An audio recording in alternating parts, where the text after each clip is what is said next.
watching Your Choice 2020 Primary Election coverage on HOMTV. I'm Brandy Yates, and joining me is Mary Ablan. She's the chair of the Vote Yes for Seniors Committee to talk about the Ingham County Elder Persons Millage on the August 4th Primary Election Ballot. Mary, thank you so much for joining us. Oh, I'm delighted to be with you, Brandy. So first, let's talk about what the Ingham County Elder Persons Millage is, and explain a little bit about the ballot language. Certainly. Well, the Elder Persons Millage is a new millage.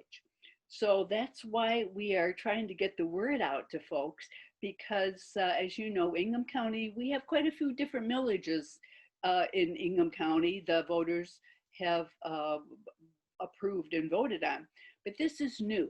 So it's a millage that is devoted to, it says elder persons. That's kind of fancy language for retirees, for seniors who are over 60 years old. And so it's a millage that would be devoted to programs for older adults. And the language, of course, is kind of legalese a little bit, but basically, if you read through it, you can kind of see and figure out the millage is going to be 0.3 mils, which is a small millage, and it's on the ballot with a couple of other millages that are actually quite large, quite a bit larger. So this is a small millage as millages go, 0.3 mils for 4 years.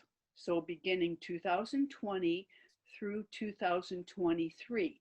So after that point, the voters would again have a chance to vote whether they wanted to renew the millage. So it's for a time limited period. And then the language talks about what the money would be used for. It would raise approximately 2.3 million a year. Of course, that's a guess because the millage is based on the property taxes and how property values change and hopefully go up. And so the millage would be used, the monies would be used for services, essential services that will help older people stay in their own homes. And as I'm sure you have grandparents and other older relatives, Brandy, there are a lot of older people actually in our county. There are almost 60,000 older people in Ingham County.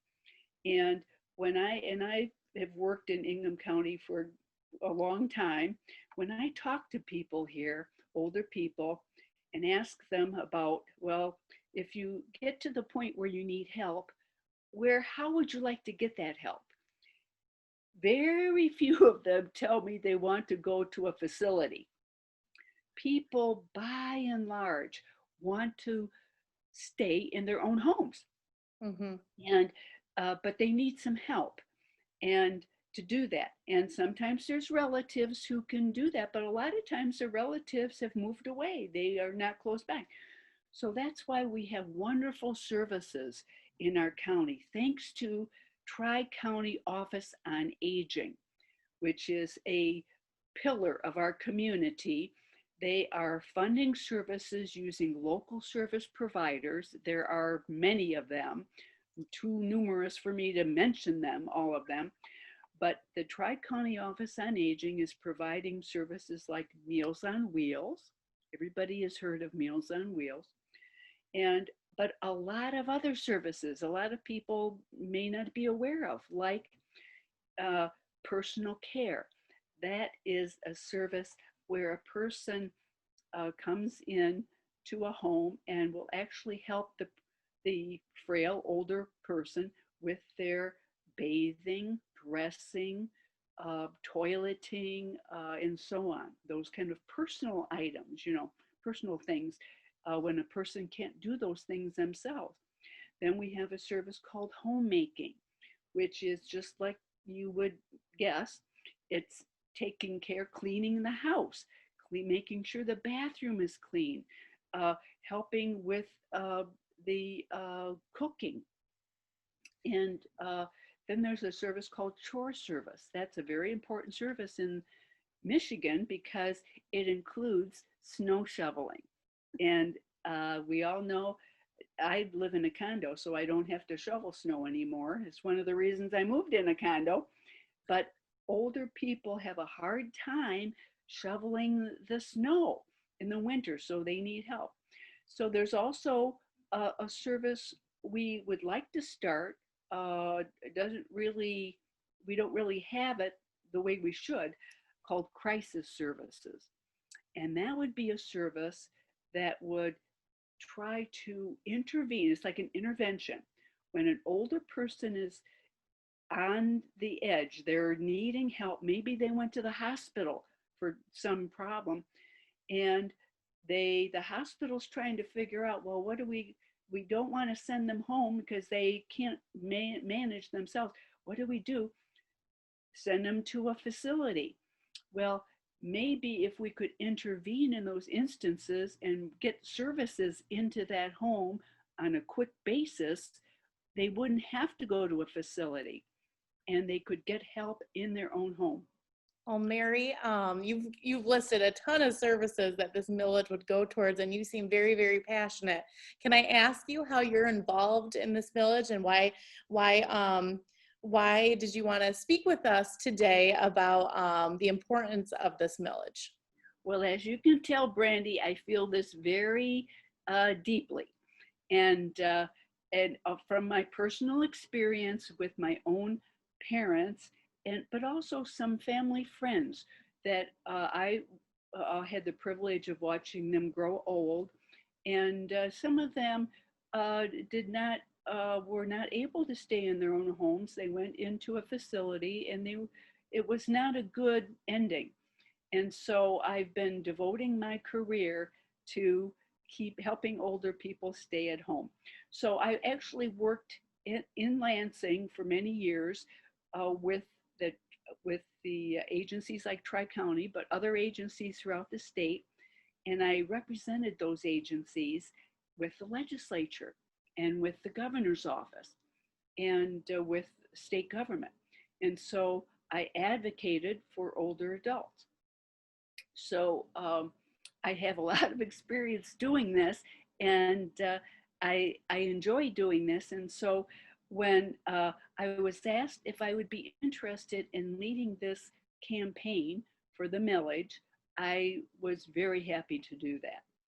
Okay, thank you, Mary. And speaking of, you mentioned this is a new millage. So obviously, you and others found a need to put this before the Ingham County Board of Commissioners because it is an Ingham County millage.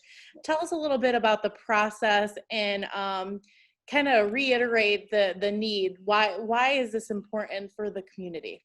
Yeah, well, of course, in order to go on the ballot, it has to be approved by the county board.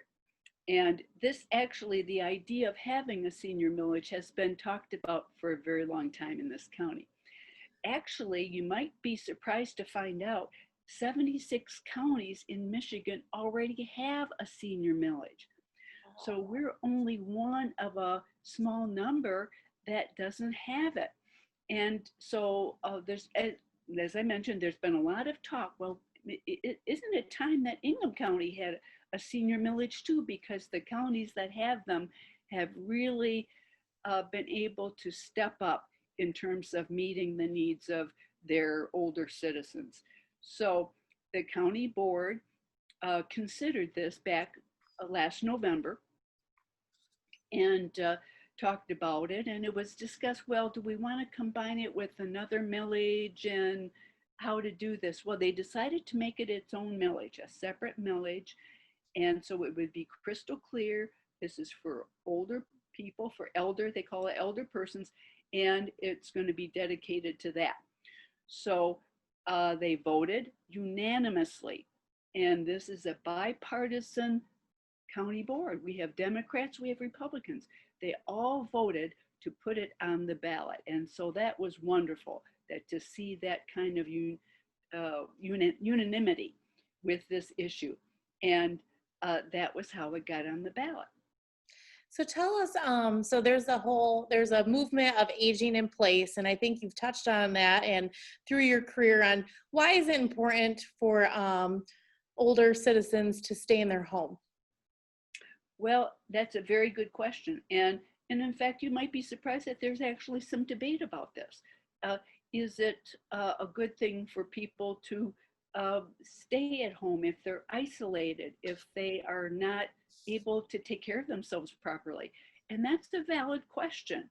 So the, the, the way I like to approach this is the most important thing, where does the older person want to live, is what they want. That's the most important thing. Sometimes family members have an idea. They don't like grandma living alone. They're afraid she's going to fall and can't get up. And they are nervous about an older relative driving. And so a lot of times family members have feelings about this, and maybe feelings of concern about the person staying at home.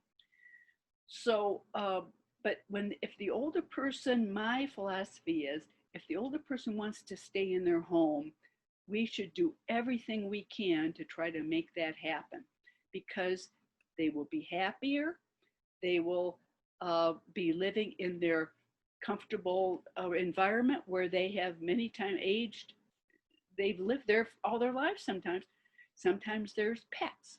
They have a beloved dog, cat, multiple pets. And if they moved into a facility, they can't take the pets with them. And these pets are like their children. And they know the neighborhood, they know their neighbors, they want to stay there. And so if at all possible, if we can make this work, I think that's what we should be doing, is to help older people live where they want to live.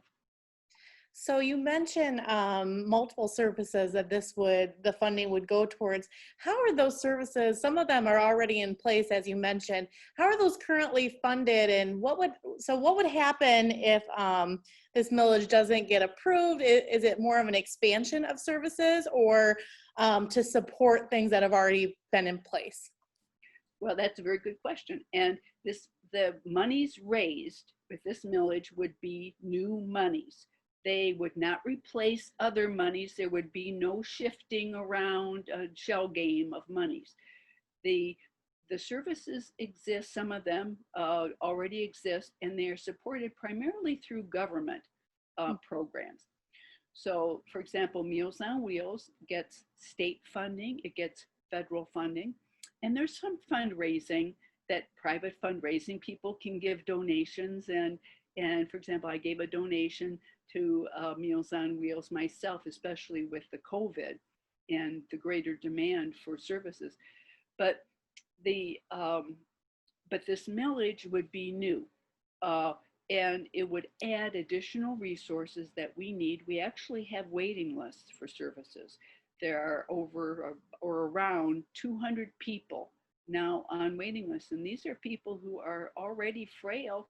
They need services right now, and the agency just doesn't have enough money to be able to deliver them. And so with the aging of my generation, the baby boom generation, we're getting old, thank goodness. I don't need any services now, but a day will come when I do. And so we need to be thinking ahead, to plan ahead for the aging of my generation. And there are already people in my generation who do need some services, and there's just going to be more and more of us. So that's why I think it was so visionary for the county board to put this millage on the ballot right now, because we have a growing population. It's just going to get bigger and bigger, and we're really going to need this money. So, and you kind of touched upon it with the COVID pandemic that we're in, and increased need of services. How has that kind of impacted the drive to try to get this millage even further to be passed in front of voters? And how has it impacted just how to get the word out? I know you said you wanted to be on an interview with us to help get the word out, but how has the pandemic kind of fueled the fire, if you will, for this millage? Well, it actually increased the need because, of course, we have older adults in our county who live alone.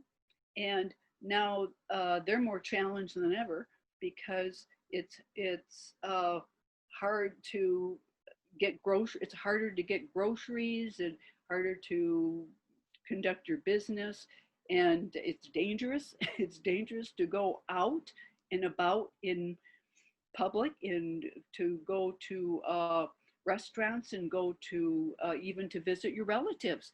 Mhm. Older people are even more isolated because even relatives can bring the virus into a older person's home.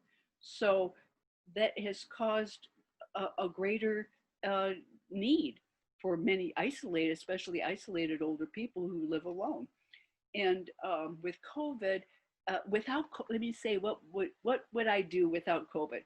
Without COVID, I would be outside now, Brandy, knocking on people's doors and telling them about the millage face to face. And I would be going to gatherings. I would be going to my senior center and I would be giving talks. I would be going to the service clubs. I would be speaking to other groups. I would be going to my church. I would be spreading information through all of the channels and all of the groups. We have a lot of wonderful organizations here in Ingham County, as you know. But now that avenue is not available. These groups are not meeting. And so now we need people like you and the wonderful service you're doing for our community. We need people like you more than ever because our usual way of spreading word of mouth is not going to make it now. Well, thank you. And we appreciate it. We appreciate you being on.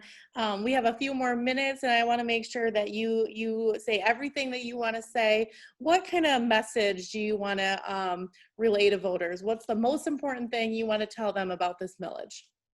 The most important thing is that it's a small millage. In the scheme of things, it's 0.3 mils. Now let me describe what that boils down to in terms of a homeowner. And of course, if you're not a homeowner, you're not going to pay the millage.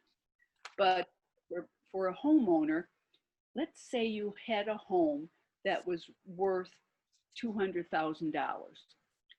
And that means it would be assessed at half of that, at $100,000. You would pay $30 a year for this millage. $30. That's I go to restaurants with my husband and have a bill of bigger than $30. You know, some people go to the hairdresser. You're paying more than $30. Of course, now I have to cut my own hair, Brandy, see? So I've saved a lot of money on haircuts. I've saved enough to pay for this millage just with my haircuts. So this is a modest millage, of course, and that's with $200,000 value. If your home is worth $100,000, it would be half of that. It would be $15 a year. That's it. To help our older citizens live independently. Think of your relatives, your neighbors. I have a lot of neighbors here that are older now that need help, and they're getting help in different ways. Some of them need some help and they're not getting what I think they need. I have a person and I have a wonderful committee I'm working on. I want to mention them and give a shout out to the committee. I've got a wonderful committee of 12 people that are from all different parts of our county, and they are also spreading the word in every way we can think of it. And I'm hoping we're going to have some yard signs so we can put those out and educate people. And we're really anxious to get the word out right now because the absentee ballots have gone out. And so people have already, most people maybe, have already seen the ballot. Oh, and they've seen, oh, elder person millage. They might say, well, what is that? I've never seen this before. And what is this? So that's why we want to get the word out. And all of my wonderful committee members are helping me do that. And so I couldn't do this without them. And so we're going to have yard signs very soon so people can see our yard signs. And if anybody wants to have a yard sign, we'll put the yard sign on their lawn. And so I think I've covered the basics of this, trying to think if there's anything else.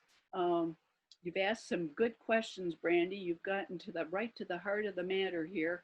And so I guess my last parting shot would be to think about yourself. Maybe you're young now. Maybe you're not even close to needing something like Meals on Wheels. Just think about when the day comes when you do need help. And everybody will get there. Aging is inevitable. You can't avoid it. And it beats the alternative. So think about when I am older and I need some help, and everybody's going to have physical problems. So we have a lot of older people with chronic conditions, arthritis, diabetes, heart problems, emphysema, the whole gamut of chronic conditions older people have to live with. And we all have, when you get old enough, you're going to have some chronic conditions. Think about, where do I want to live? How do I want to live? And answer that question for yourself. I know it's an uncomfortable question, but think about it. Would you want to live in your own home? And in that case, pay it forward. Help the older people in our community now, and that service will be there for you. Thank you so much, Mary. We are out of time. Thank you so much for joining us. This was an interview with Mary Ablan, Chair of the Vote Yes to Seniors Committee, about the Ingham County Elder Persons Millage on the August 4th primary election ballot. I'm Brandy Yates. Thanks for watching Your Choice 2020 primary election coverage right here on HOMTV.